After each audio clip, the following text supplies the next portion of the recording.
गुरुदेव नामे भवसागरमु दाटिंपनावैनदि गुरुदेव नामे सृष्टि पुट्टिन నుండి ఎన్నో జన్మలు ఎత్తి దారిగానక మేము తిరుగుచుంటిమి దేవా సృష్టి పుట్టిన నుండి ఎన్నో జన్మలు ఎత్తి దారిగానక మేము తిరుగుచుంటిమి దేవా ఏ జన్మ పుణ్యమో నీ సేవ చేసేనా ఈ జన్మలో మాకు భవబంధము బాపుకివి గురుదేవ నీ నామమే. అంటే మనకి ఇక్కడ అధ్యక్షుల వారు ముందు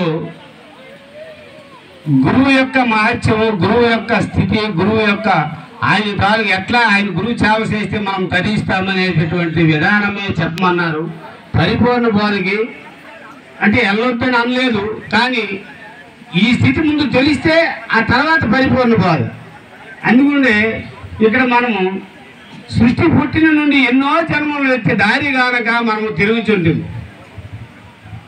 మనం ఈ జన్మలోన ఆ గురుదేవుని నామస్మరణ చేసడం వల్ల, ఆ గురుదేవుని పాదములు పట్టుట వల్ల మనం ఈ పరిపూర్ణ బోధకు రాగలిగాం, లేకపోతే రాగలము.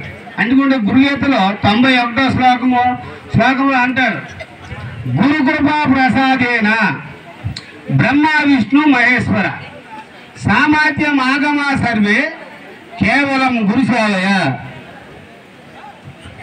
అంటే గురుకృప ప్రసాదైన గురుకృపం అనేటటువంటి ప్రసాదం మన మీద ఉన్నప్పుడే బ్రహ్మ విష్ణు మహేశ్వరులైనటువంటి వాళ్ళు కూడా ఏమొచ్చింది, సామర్థ్యం ఆగమా సర్వే. సామర్థ్యం అంటే అర్థం ఏమిటి? బ్రహ్మకి సృష్టి చేసేటటువంటి శక్తి, విష్ణుకు పోషణ చేసేటటువంటి శక్తి, ఈశ్వరునికి లయము చేసేటటువంటి శక్తి కూడా వచ్చింది.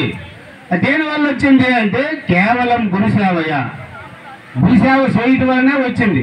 అయితే ఈ బ్రహ్మ విష్ణు మహేశ్వరులు ఎవరైనా లోతుగా కానీ మనం విచారణ చేసినట్లే అయితే ఆ గురువే బ్రహ్మ, ఆ గురువే విష్ణువు, ఆ గురుదేవుడే మహేశ్వరుడు, ఆ గురువే సాక్షాత్ పరబ్రహ్మం అని 3 అవతారాలు ఎత్తి కూడా 4వది కూడా ఆయనే అని మనకి ఇక్కడ స్పష్టంగా చెప్తుంది. అందుకుంటే దుర్లభం త్రిశులోకేశు తస్వమస్య వదామ్యహం గురు బ్రహ్మ వినానాన్య సత్యం సత్యం వరానని అంటాడు. గురుగీతను మనకేం చెప్పాడు? దుర్లభం త్రిశులోకేశు 3 లోకాలలో వెతికినా కూడా దుర్లభం త్రిశులోకేశు సత్యం అంటే గురు బ్రహ్మ వినానాన్య, గురువు కంటే